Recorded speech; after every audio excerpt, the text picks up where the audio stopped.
these are the frames, probation, and I'm going to show you how to replace the lenses. Now this only has one lens, so when you unscrew the screw that's right here, in between the nose pads, you only have one screw to worry about. So what you're going to do is take a Phillips head screwdriver, and you're going to unscrew that little screw by twisting it to the left. And then you're going to pull apart the frames and pop out each part of the lens. It should come out fairly easily once you've unscrewed that.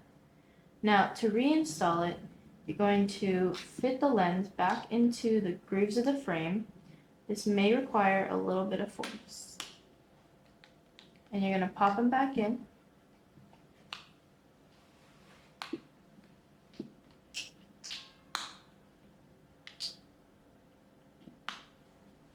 Like so.